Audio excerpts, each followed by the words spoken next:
সময়টা ১৩ জুন ২০২৫। নিস্তব্ধ মধ্যরাত। তেহরানের আকাশে বারবার জ্বলছে আগুনের রেখা। ক্ষেপণাস্ত্রের শব্দে কেঁপে উঠে শহর। তাজা রক্তের দাগ লেগে রয়েছে দেয়ালে। সেদিন কেবল আঘাতই আসেনি ইরানে, সেদিন যেন হানা দিয়েছিল বিশ্বাসঘাতকতার ইতিহাসও। কেননা তেহরান যখন পুড়ছিল, আরব দুনিয়ার নেতারা তখন চুপ ছিলেন। নিন্দার বিবৃতি ছুঁড়ে চায়ের পেয়ালায় চুমুক দিতে দিতে উটের মাংসর স্বাদ নিচ্ছিলেন তারা। পাশে এসে দাঁড়ায়নি কেউ।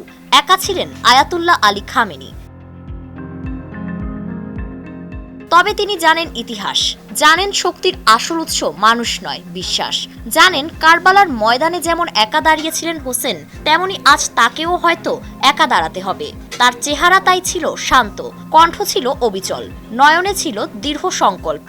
ইসরায়েলের ক্ষেপণাস্ত্র যখন আঘাত করেছিল তার প্রাণভূমি তেহরানে, তখন প্রাণ হারিয়েছিলেন খামেনির ঘনিষ্ঠ সেনাপতি হোসেন সালামি সহ অনেকে, যারা ছিলেন খামেনির ঢাল। খামেনির স্বপ্নের ঢাল ভেঙে পড়েছিল, কিন্তু তার সাহস নয়।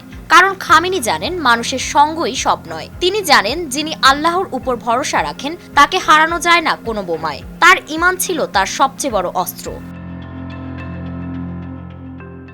যখন বুশ হুঙ্কার দিয়েছিলেন, খামেনি জবাব দিয়েছিলেন ব্যালিস্টিক মিসাইলে। ট্রাম্প যখন বলেছিলেন খামেনিকে খুঁজে মুছে দেবে, খামেনি তখন আকাশে উড়িয়েছিলেন শাহেদ ড্রোন, যা আজ ইউক্রেনের আকাশেও দাপট দেখাচ্ছে।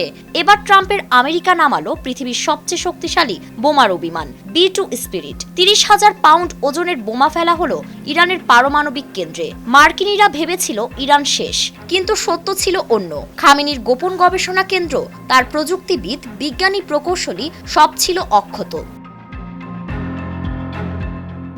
দ্বিতীয় বিশ্বযুদ্ধের পর বিশ্ব কখনো এমন দৃশ্য দেখেনি।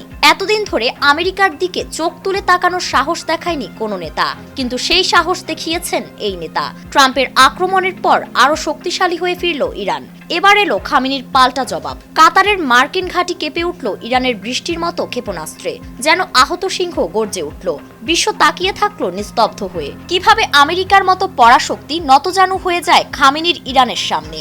তিনি দেখালেন তিনি কেবল নেতা নন, তিনি প্রতিরোধের প্রতীক।